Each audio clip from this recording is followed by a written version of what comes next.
Minecraft PvP. It's the lifeblood of thousands of Minecraft servers and minigames. Millions of hours spent clashing with swords, axes, bows, and shields. Entire careers formed, legends born and fell. With the extreme popularity of Minecraft PvP, one would think the resounding success was due to how well it was created. After all, it wouldn't have become this popular if it was poorly designed, right? Wrong. Minecraft PvP is in fact completely broken.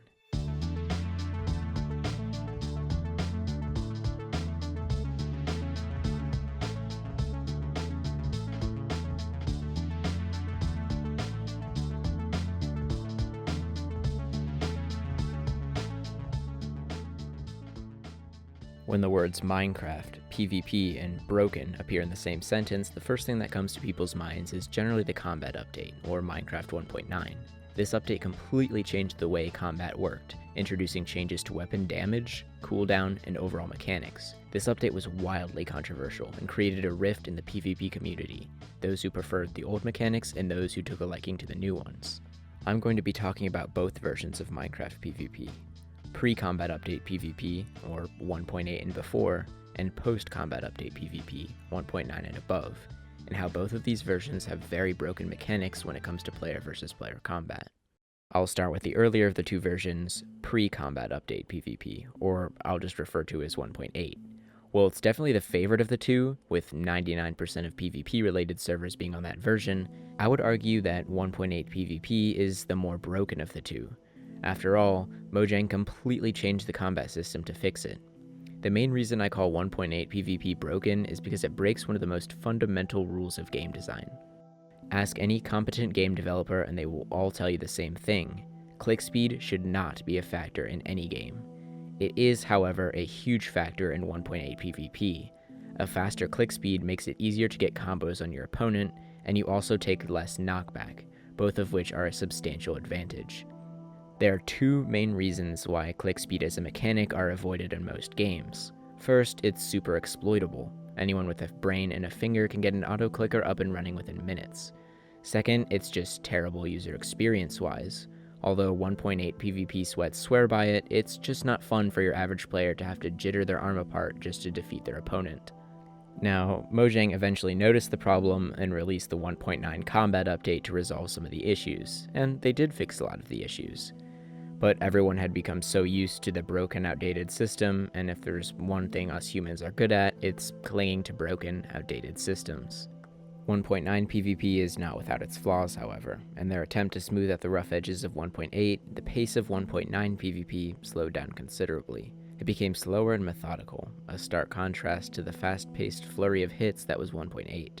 Another flaw is how regeneration worked. Regeneration in the combat update is based on saturation. The higher your food saturation is, the more you regenerate. That means fights are often won just by how much food you carry on you. Ping is also a huge factor in combat update PvP. Too low ping and you can get comboed more easily, too high ping and the game just becomes unplayable. Now, as someone who has racked up hundreds of hours in PvP, I could go on and on about minute little imperfections that litter both versions. But there's one final flaw. One overarching shortcoming that affects both versions extensively, and it's the main reason I made this video. What is it? Well, it's the fact that Minecraft isn't a PvP game. It never was a PvP game. From Minecraft's inception, it has been designed as a survival game you can play by yourself or with a few friends. The reason PvP mechanics are broken is simply because they were never designed with PvP in mind. They were designed for PvE, or player versus environment, such as hostile mobs. This simple fact is the underlying reason behind most of Minecraft's PvP issues, and to step back even more, it's the reason behind poor multiplayer performance in general. The netcode behind both the client and the server holds up fine for small worlds with a few friends, but it was never designed for competitive minigames with dozens of players online. Other games built from the ground up with competitive multiplayer in mind have coding that compensates for things such as ping and movement. But Minecraft simply doesn't, because from Mojang's perspective, it doesn't need to. The overwhelmingly vast but silent majority of Minecraft players are on single-player or small multiplayer survivor worlds, and Mojang prioritizes creating content for them rather than improving the competitive multiplayer experience. Notice how Minecraft has never had a competitive scene to the likes of something like Counter-Strike, besides being a much larger and more recognizable game. It's because of this. Now, Mojang has shown a growing interest in fixing a lot of these multiplayer issues. After all, while it might not be a majority, a large amount of Minecraft players solely log on to PvP servers such as Hypixel.